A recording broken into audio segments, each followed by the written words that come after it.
The real Sodom and Gomorrah have been found, folks. Time to throw in the towels, atheists, because Ron Wyatt has provided the evidence you so willfully chose to ignore. Or has he? This video is part 2 of a 2-part video on Sodom and Gomorrah, so if you're not familiar with this Bible story, check out part 1 first to get caught up to speed. I'll put a link to that below.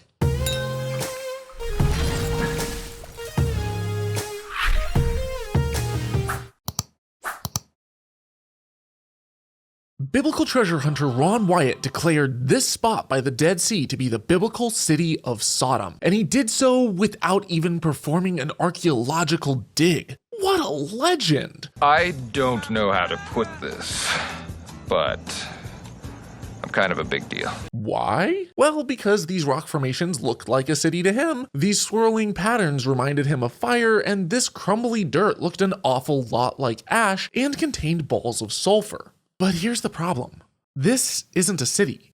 These are naturally occurring marl formations. What is marl? Marl is a combination of clay, silt, and calcium carbonate, which accumulates as sea organisms die. The Dead Sea is connected to the Sea of Galilee in the north via the Jordan River, but in the distant past, this was one giant body of water called Lake Lisan. As the water receded and the Dead Sea evaporated, then alternating chalky layers of aragonite and gypsum were left behind. Geologists have thoroughly studied these formations, and despite Wyatt's claims, this isn't ash. It does crumble easily, but that's because aragonite and gypsum have an incredibly low hardness rating and are poorly clumped together. And this crumbly flaky strata isn't just concentrated around Ron Wyatt's Sodom. You will literally find this stuff all along the Dead Sea. According to Ron Wyatt's successor, the mounds at the bottom of this wall of strata are piles of ash. So now the walls are there, but now we see a lot of sediment around the walls and water erosion over the years.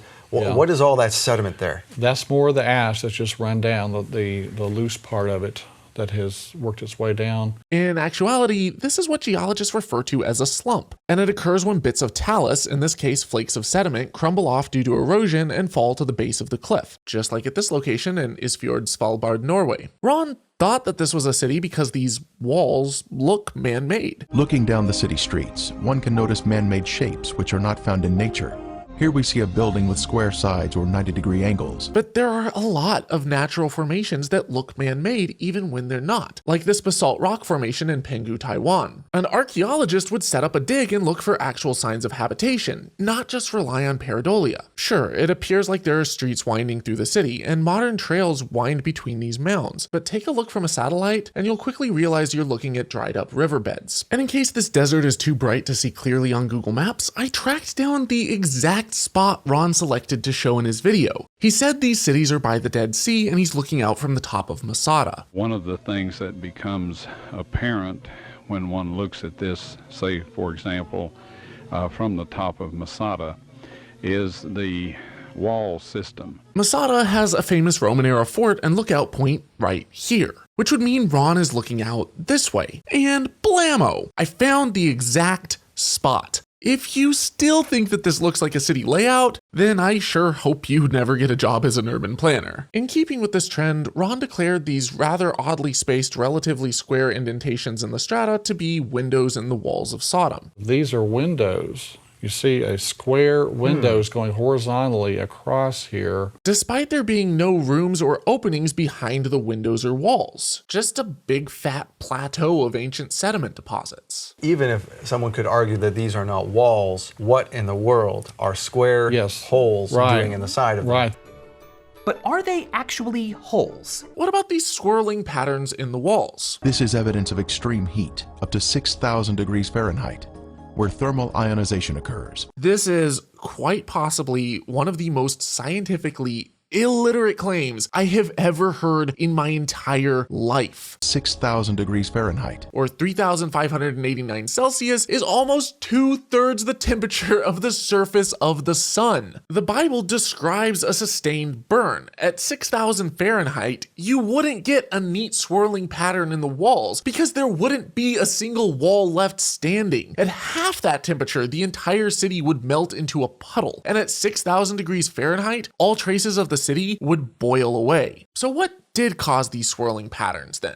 Well, you don't have to live in California to know that the Earth's crust is dynamic, and as tectonic plates shift, these layers of sediment can be stretched, compressed, and sheared, leading to all kinds of wild patterns. Because layers can crumple and even completely fold upside down, my geologist friend Stephen Bauman has an entire 17-minute video on how you can definitively tell which layer of the Earth actually formed first, and is hence the oldest. This type of swirling pattern isn't remotely unique to the Dead Sea. For example, if you travel about 1,000 miles northeast, you'll find yourself in Khiza, Azerbaijan at the Candy Cane Mountains. We're going to Candy Mountain! No, it's actually a real place. I've been there multiple times, and you can see the layers vividly here because the layers of iron have oxidized and turned red, allowing you to see naturally occurring swirling patterns very similar to what Wyatt is falsely attributing to fire. Sorry, Ron, these are called seismites. And if you want to read more about this, Tel Aviv University's School of Geoscience has done some fairly extensive research on the matter. Still seeing patterns where there are none, Wyatt thought that this was a sphinx guarding the city of Sodom. And I'll admit, with this one, it does look man-made. Psych! Gotcha! This is the Balochistan Sphinx in Pakistan. Got him!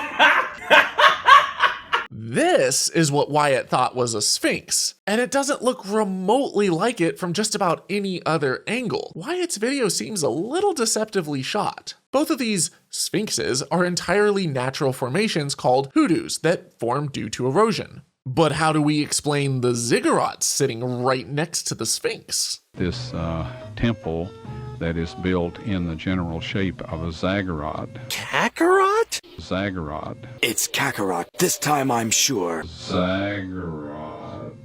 What did he say? Displays the ends of wooden beams at the different floor levels as it goes from bottom to top. Now this is typical of ancient stone construction. These were to provide ceilings for lower rooms in the structure and floors for higher rooms in the structure. And these are very visible. And these things do not occur in nature. Wait, so the people of Sodom built a ziggurat and somehow flew under God's radar and didn't get their language scrambled? While just a few generations earlier, the people of Babel tried to build one and incurred divine confusion? There's just a few problems with this. First, ziggurats were exclusive to Mesopotamia, not the land of Canaan. Second, if only Ron had had an encyclopedia, he would have known that ziggurats don't have internal chambers. And while a few of the pyramids in Egypt managed to create small internal burial chambers, they supported the ceiling against the tremendous weight bearing down on it with massive blocks of angled granite. Wyatt's wood beam hypothesis is absolutely absurd. As for the sulfur nodules, which Wyatt claimed rained down flaming from the sky, melting everything around them before being smothered in ash, these also aren't what they look like to the untrained eye. Sulfur deposits can be found all around the Dead Sea. Geologists examining the area found that these deposits were naturally occurring. These nodules resulted from bacterial sulfate from the evaporated Dead Sea, gradually reducing into elemental sulfur. But what about the burn marks surrounding these balls? It has like a burned ring around it. Balls of sulfur surrounded by hardened capsules of burnt sulfur. Everything burned, and this sulfur continued to burn, and it vitrified the material around it. Well, according to scientists, these aren't burn marks at all. They're concentrations of iron. And when the director of the Ron Wyatt Museum in Kentucky learned that this was iron, he changed the narrative to this. You see, it has a shell around it, and that shell has a lot of iron content in it. And the sulfur inside of it vaporizes before the iron can melt. So how did that sulfur stay there while the iron was forming around it? Nobody can explain it. God did it.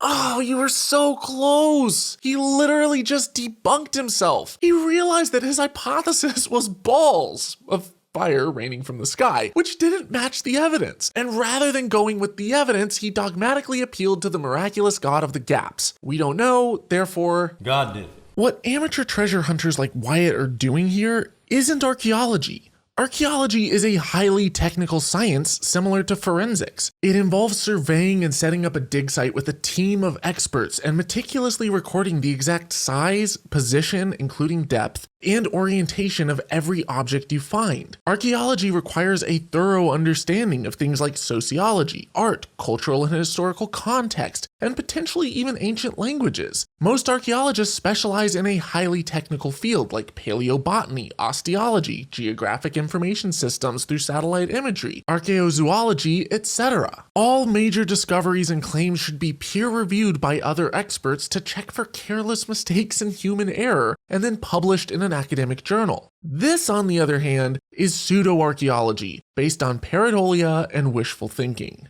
Pilgrims and treasure hunters have been showing up in the Holy Land for centuries, declaring anything and everything to be something biblical. There are literally rock formations on both sides of the Dead Sea labeled as Lot's wife, because according to the story of Sodom and Gomorrah, when the city was destroyed, Lot's wife looked back at it and turned into a block of salt. And I guess if you're using the Ron Wyatt method of square pegging round holes, this rock does vaguely resemble a woman, despite it being the size of a 3 to 4 story townhome. Damn, boy, he's thick! Boy, that's a thick-ass boy! Damn!